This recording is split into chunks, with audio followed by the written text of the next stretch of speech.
बीरभूम हिंसा मामले पर कलकत्ता हाईकोर्ट में आज सुनवाई। कोर्ट ने हिंसा पर मांगी है रिपोर्ट। हाईकोर्ट ने गवाहों को सुरक्षा देने के निर्देश दिए। हिंसा वाली जगह की वीडियो रिकॉर्डिंग का भी निर्देश।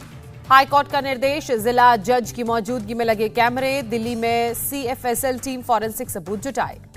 बीरभूम हिंसा मामले पर अब तक 20 लोगों की गिरफ्तारी। टीएमसी नेता की हत्या के बाद भड़की थी हिंसा। बंगाल के बीरभूम मामले की जांच तेज। फॉरेंसिक टीम ने घटनास्थल का किया दौरा, जुटाए सबूत। प्रधानमंत्री नरेंद्र मोदी ने बीरभूम हिंसा की निंदा की, कहा दोषियों को कड़ी सजा मिलनी चाहिए। पीएम मोदी ने कहा जनता दोषियों को कभी माफ नहीं करेगी, सजा दिलाने में केंद्र सरकार हर संभव मदद करेगी। पश्चिम बंगाल की सीएम ममता बनर्जी आज बीरभूम में घटनास्थल का दौरा करेंगी, हालात का लेंगी जायजा। ममता बनर्जी ने कहा बिना किसी पक्षपात के करेंगे कार्रवाई, दोषियों को देंगे सख्त सजा। ममता ने कहा अग्निकांड सही नहीं, लेकिन गुजरात राजस्थान में भी हुई थी इस तरह की घटनाएं। ममता के बयान को राज्यपाल ने बताया शर्मनाक, कहा सीएम इस बर्बरता की तुलना पहले की घटनाओं से कर रही है। जगदीप धनखड़ ने हिंसा के पीछे राजनीतिक साजिश करार दी, कहा मैं मूक दर्शक नहीं रह सकता। बीजेपी का केंद्रीय प्रतिनिधिमंडल आज रामपुर हाट गांव का दौरा करेगा। 5 सदस्यीय प्रतिनिधिमंडल में ब्रजलाल और सत्यपाल सिंह समेत 4 पूर्व आईपीएस अधिकारी शामिल। बीजेपी के स्टेट डेलीगेशन ने भी बीरभूम में घटनास्थल का दौरा किया, आसपास के लोगों से बात की। बीजेपी के डेलीगेशन पर ममता बनर्जी का बीजेपी पर तंज, बोली ये उत्तर प्रदेश और असम नहीं, बंगाल में किसी के आने पर रोक नहीं।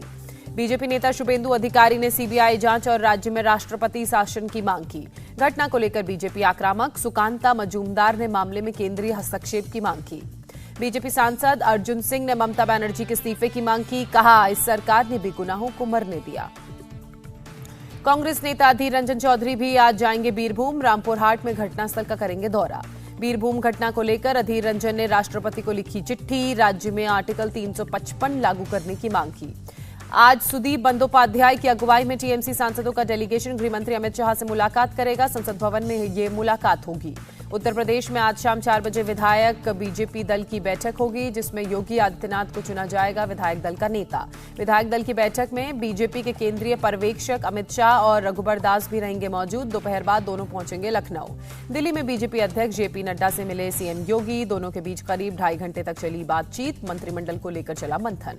शुक्रवार को योगी आदित्यनाथ उत्तर प्रदेश के मुख्यमंत्री के तौर पर लेंगे शपथ। लखनऊ के अटल बिहारी स्टेडियम में होगा शपथ ग्रहण समारोह। बीजेपी विधायक और पूर्व मंत्री रामपति शास्त्री बने प्रोटेम स्पीकर। 26 मार्च को लेंगे शपथ। उत्तर प्रदेश में मिली करारी हार के बाद तिलमिलाए असदुद्दीन ओवैसी। उत्तर प्रदेश में एआईएमआईएम की सभी इकाइयों को भंग किया। उत्तराखंड में आज पुष्कर सिंह धामी कैबिनेट की होगी पहली बैठक। आगे की रणनीति पर होगी चर्चा। शपथ लेने के बाद बोले धामी, जो हमने संकल्प लिए उस पर आज से ही काम करेंगे शुरू। दूसरी बार उत्तराखंड के सीएम बने पुष्कर सिंह धामी। कार्यक्रम में मौजूद रहे मोदी, शाह और योगी आदित्यनाथ। धामी के साथ 8 मंत्रियों ने भी शपथ ली। सतपाल महाराज, प्रेमचंद्र अग्रवाल, गणेश जोशी, धन सिंह रावत बने मंत्री। सुबोध उनियाल, रेखा आर्या, चंदन रामदास ने भी ली शपथ। सौरभ बहुगुणा भी मंत्री बने। पीएम ने पुष्कर धामी को दी बधाई, कहा नया कीर्तिमान स्थापित करें। शपथ लेने के बाद धामी ने लिया मां का आशीर्वाद। सीएम आवास पर मिला गार्ड ऑफ ऑनर। हरिद्वार में गंगा आरती में शामिल हुए सीएम पुष्कर सिंह धामी। संतों का लिया आशीर्वाद। कांग्रेस की कार्यकारी अध्यक्ष सोनिया गांधी ने पार्टी महासचिवों और राज्य प्रभारियों की बुलाई बैठक। 26 मार्च को पार्टी मुख्यालय में होगी बैठक। 25 मार्च को हरियाणा कांग्रेस के नेताओं से मिलेंगे राहुल। बैठक में कुमारी शैलजा, भूपेंद्र हुड्डा सहित कई नेता रहेंगे। आज प्रधानमंत्री नरेंद्र मोदी से मिलेंगे पंजाब के सीएम भगवंत मान। सीएम बनने के बाद होगी शिष्टाचार मुलाकात। पंजाब के मुख्यमंत्री भगवंत मान ने लॉन्च की एंटी करप्शन हेल्पलाइन। कॉल करके की जा सकती है घूस मांगने वाले अफसरों की शिकायत। बिहार में मुकेश सहनी को बड़ा झटका। उनकी वीआईपी पार्टी ने 3 विधायक बीजेपी में शामिल हुए। वीआईपी पार्टी के 3 विधायकों के शामिल होने के बाद बिहार में बीजेपी बनी सबसे बड़ी पार्टी। विधानसभा में विधायकों की संख्या हुई 77, आरजेडी के 75 विधायक। बिहार के डिप्टी सीएम तारकिशोर प्रसाद का बयान, वीआईपी के 3 विधायकों को बीजेपी में शामिल होने को बताया घर वापसी। महाराष्ट्र के सीएम उद्धव ठाकरे ने अपने निवास पर शिवसेना विधायकों और मंत्रियों को दिया डिनर। उनके रिश्तेदार पर केंद्रीय जांच एजेंसी की कार्रवाई के बाद की मुलाकात। मुंबई पुलिस की आर्थिक अपराध शाखा ने बीजेपी नेता किरीट सोमैया के बेटे के खिलाफ शुरू की जांच। शिवसेना ने जमीन घोटाले का लगाया है आरोप। मुंबई बैंक घोटाला केस में बीजेपी नेता प्रवीण दरेकर की अग्रिम जमानत पर सुनवाई पूरी। 25 मार्च को आएगा फैसला। पीएम मोदी ने कोलकाता में बिप्लब भारतीय गैलरी का किया उद्घाटन। वीडियो कॉन्फ्रेंसिंग के जरिए हुए शामिल। गैलरी के उद्घाटन के बाद बोले पीएम, कहा तिरंगे के तीनों रंगों में नए भारत का भविष्य दिख रहा है। चीनी विदेश मंत्री के कश्मीर का जिक्र करने पर भारत का कड़ा रुख, चीन को आंतरिक मामलों से दूर रहने को कहा। इस्लामिक सहयोग संगठन के विदेश मंत्रियों के परिषद में चीनी विदेश मंत्री ने दिया था बयान, विदेश मंत्रालय के बयान को गैर जरूरी बताते हुए किया खारिज। विदेश मंत्री एस जयशंकर से मिले ओमान के विदेश मंत्री बद्र अलबुसैदी, द्विपक्षीय साझेदारी पर हुई चर्चा। भारत का व्यापारिक निर्यात $400 बिलियन के पार, केंद्रीय मंत्री पीयूष गोयल ने दी जानकारी। पीयूष गोयल ने रिकॉर्ड निर्यात को बताया ऐतिहासिक, बोले ये कश्मीर फाइल्स जैसी ब्लॉकबस्टर उपलब्धि। पीयूष गोयल ने कहा, कोरोना और यूक्रेन वॉर के बावजूद मिली उपलब्धि किसानों और छोटे उद्योगों की ताकत का नतीजा। पीएम मोदी ने निर्यात में रिकॉर्ड बढ़ोतरी को बताया उद्यमियों, एमएसएमईज और कृषि सेक्टर की शक्ति का प्रतीक। कश्मीर फाइल्स के बहाने महबूबा मुफ्ती का निशाना, कहा 8 साल में कश्मीरी पंडितों के लिए कुछ करते तो हालात अलग होते। महबूबा मुफ्ती बोली, कश्मीरी पंडितों के दुख का हथियार बनाकर इस्तेमाल कर रही है बीजेपी। हरियाणा सरकार के मंत्री अनिल विज का निशाना, कश्मीरी पंडितों के पलायन के लिए कांग्रेस सिद्धांत को ठहराया जिम्मेदार। श्रीनगर में आतंकवादियों ने सुरक्षा बलों पर ग्रेनेड फेंका, एक सीआरपीएफ जवान और एक पुलिसकर्मी जख्मी, पास से गुजर रहे 3 लोग भी जख्मी। श्रीनगर पुलिस ने आतंकवादियों के ग्रेनेड फेंकने वाले मॉड्यूल का किया पर्दाफाश, 4 ग्रेनेड के साथ आतंकवादियों के 4 मददगारों को गिरफ्तार किया। डीआरडीओ ने ब्रह्मोस सुपरसोनिक क्रूज मिसाइल का सफल परीक्षण किया। पूर्व सीजेआई आरसी लाहोटी का 81 साल की उम्र में निधन, जून 2004 से 1 नवंबर 2005 तक रहे मुख्य न्यायाधीश।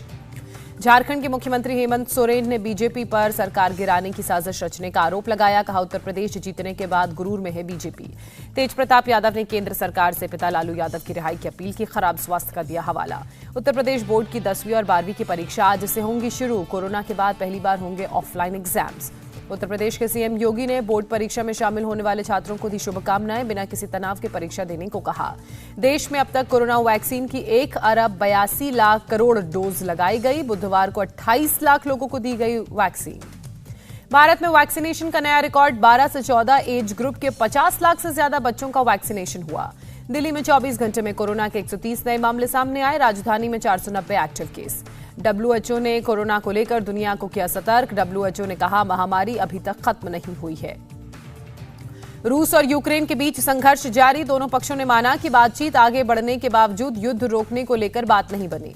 यूक्रेन नेशनल गार्ड ने मारियापोल की तस्वीर जारी की, ड्रोन कैमरे से लिए गए वीडियो में शहर पूरी तरह से तबाह। यूक्रेन की राजधानी कीव में हवाई हमले के सायरन बजे, जोरदार हवाई हमले में शॉपिंग मॉल और कई ऊंची इमारतें ध्वस्त। रूस के हमले में मारियापोल में जबरदस्त तबाही, खंडहर बनी इमारतें। रूस ने यूक्रेन के एक एंटी क्राफ्ट मिसाइल सिस्टम को तबाह किया, टारगेट को उड़ाने का वीडियो किया जारी। कीव के एक शॉपिंग सेंटर, एक हाई राइज बिल्डिंग और कुछ मकानों पर रूस ने की शेलिंग, 4 लोगों के घायल होने की खबर। रूस रक्षा मंत्रालय ने जारी किया यूक्रेन पर मिसाइल अटैक का वीडियो, मिलिट्री ठिकानों पर हमलों का दावा किया। रूसी रक्षा मंत्रालय ने जारी किया हेलीकॉप्टर अटैक का वीडियो, एक दिन में 97 मिलिट्री ठिकानों को तबाह करने का भी दावा। यूक्रेन ने किया रूस के 15,600 सैनिकों को मारने का दावा, 517 टैंक, 124 हेलीकॉप्टर तबाह। नाटो का अनुमान, यूक्रेन युद्ध में अब तक 7,000 से 15,000 रूसी सैनिकों की मौत। कीव में फायर फाइटर्स लगातार राहत के काम में जुटे, इमरजेंसी कॉल का बना record. British PM Boris Johnson ने यूक्रेन के राष्ट्रपति जेलेंस्की से फोन पर बात की, ट्वीट कर कहा G7 और नाटो की बैठक में यूक्रेन को घातक हथियार भेजने की अपील करूंगा। यूक्रेन के राष्ट्रपति जेलेंस्की ने फ्रांस की नेशनल असेंबली को संबोधित किया, कहा आपदा की इस घड़ी में फ्रांसीसी कंपनी रूस छोड़े। जेलेंस्की ने फ्रांसीसी संसद में 20 मिनट तक भाषण दिया, रूस के खिलाफ यूक्रेन को खुले मन से साथ देने की अपील की। यूक्रेन के राष्ट्रपति जेलेंस्की का जापान की संसद में भी संबोधन, रूस पर सख्त प्रतिबंध जारी रखने की अपील। अमेरिका के विदेश मंत्री एंटनी ब्लिंकेन का बयान, कई रूसी सैनिक वॉर क्राइम में शामिल सैनिकों के खिलाफ चलाया जा सकता है मुकदमा। रूस के राजदूत ने संयुक्त राष्ट्र महासभा में दावा किया, यूक्रेन के लड़ाके रूसी सैनिकों का सामना करते हुए आम लोगों के पीछे छिपे। अमेरिकी राष्ट्रपति जो बाइडेन यूरोप के लिए रवाना, ब्रसेल्स में यूरोपीय देशों के साथ बैठक पर रूस के खिलाफ रणनीतिक बनाएंगे। यूरोपीय आयोग के अध्यक्ष ने किया ऐलान, यूरोपियन संघ की रूस से गैस आयात को कम करने की घोषणा की, आज यूएस प्रेसिडेंट से करेंगे मुलाकात। रूस के राष्ट्रपति पुतिन ने दिया आदेश, गैस के लिए ट्रांजैक्शन रूसी रूबेल में ही किया जाए, खुद पर लगाए प्रतिबंधों को देखते हुए फैसला।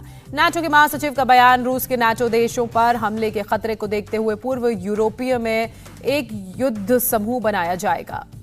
पोलैंड ने 45 रूसियों को निकालने का आदेश दिया, सभी पर रूस के लिए जासूसी करने का आरोप। यूरोपियन यूनियन ने यूक्रेन में खाद्य सुरक्षा के लिए बैठक की। यूक्रेन में खाद्य उत्पादकों की मदद के लिए 500 मिलियन यूरो दिया जाएगा। अब तक करीब 26,000 यूक्रेनी शरणार्थी फ्रांस पहुंचे। पेरिस में शरणार्थियों के लिए बनाया गया है एक बड़ा केंद्र। क्रीमिया में लोगों ने यूक्रेन में रूसी अटैक में मारे गए सैन्य अधिकारी को अंतिम विदाई दी। डिप्टी कमांडर 19 मार्च को मारियापोल में शहीद हुए थे। गाजियाबाद पुलिस ने 2 डकैतों को किया गिरफ्तार। मुठभेड़ में दोनों डकैत घायल, अस्पताल में शिफ्ट किए गए।